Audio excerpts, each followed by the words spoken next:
Club and Plus, Pocket Rocket, and Classic and Retro. So we have the Citroen Saxo of Andrew Kine, the number 45 machine, and the Tegiwa Racing Honda Civic of Michael Birch. There we go, one after the other. Michael Birch then with his headlights on to signal to the other drivers and to the marshals that he is indeed on a hot lap.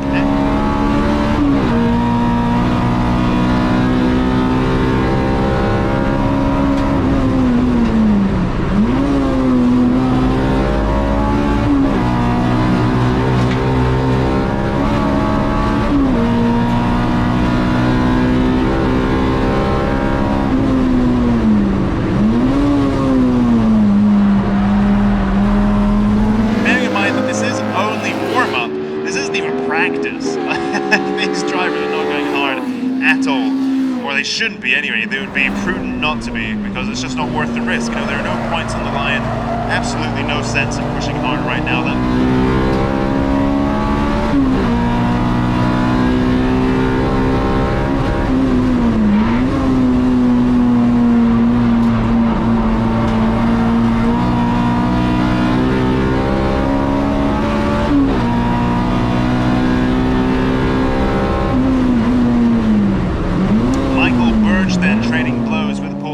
Honda Civic on Ford Fusion Violence in warm-up. Let's see if this battle continues throughout the day.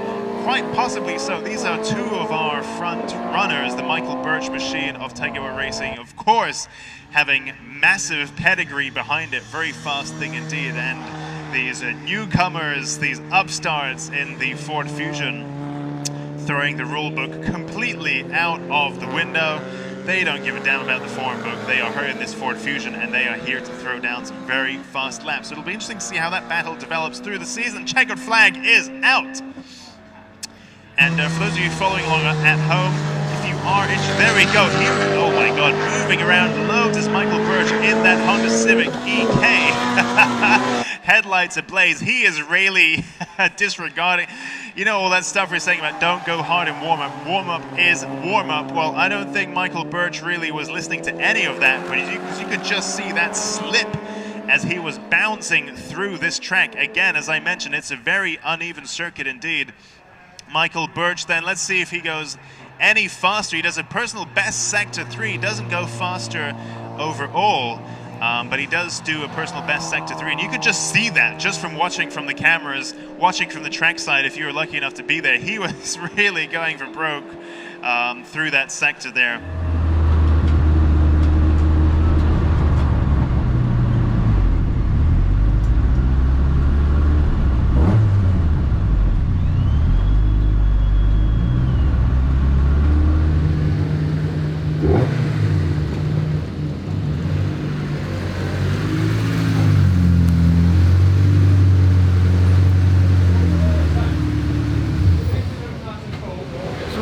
Oulton Park for round 4 of Time Attack, and we're going to ask Mike a few questions about how he got into racing and a few bits and bobs. Hey Mike. I don't know. You alright? I'm alright. You having a good weekend? Yeah, it's alright to be fair. Bit warm. Very hot. Melted here. Like 28 degrees. Right, so our first question. How did you get into racing and when did you start?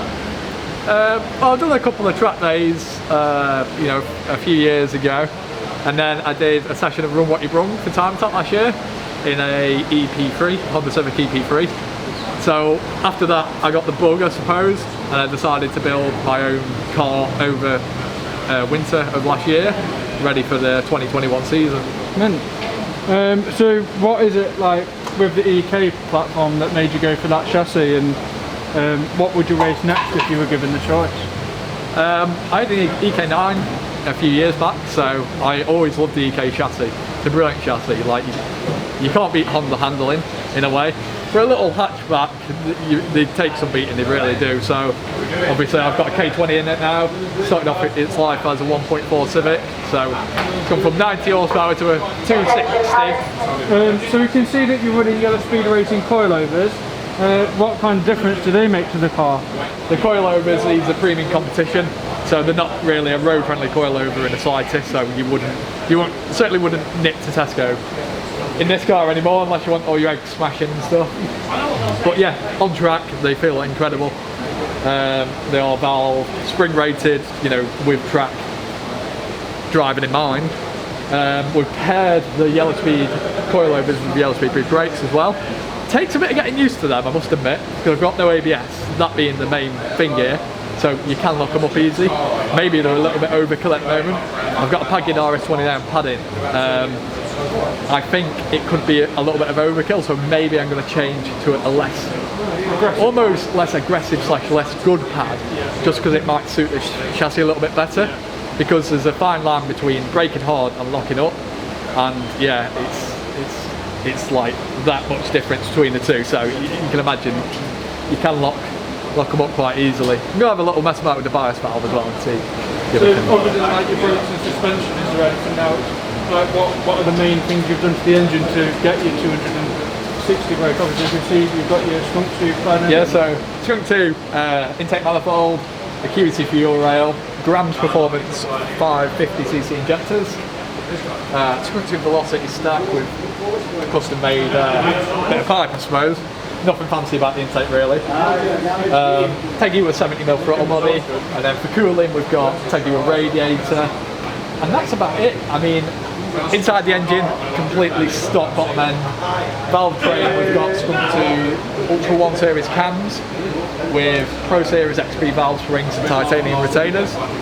So we're running 260 horsepower through that.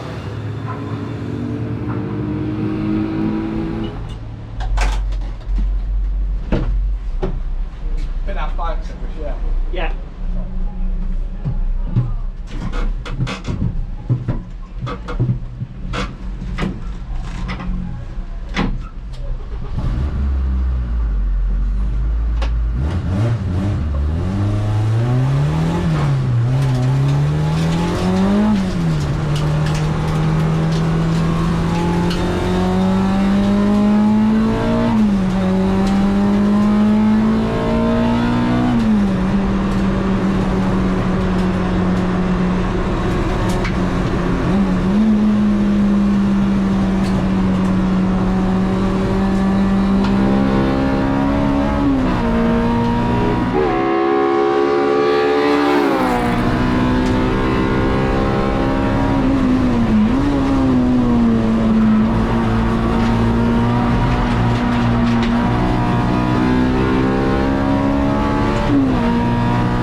Let's stay with Michael Birch then just for a little while.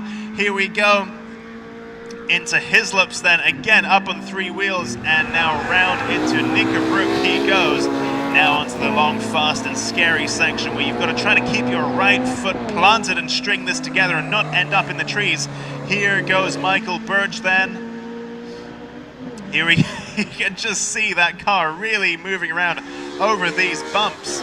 That short wheelbase little Honda Civic carrying a lot of pace through there, moving around like nobody's business.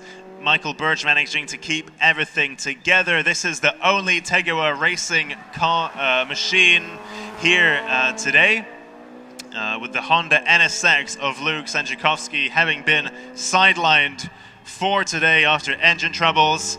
And then here we go, Michael Birch sets the fastest lap so far with 139.6. There we go, fastest in sectors 1 and 3 of all, personal best in sector 2.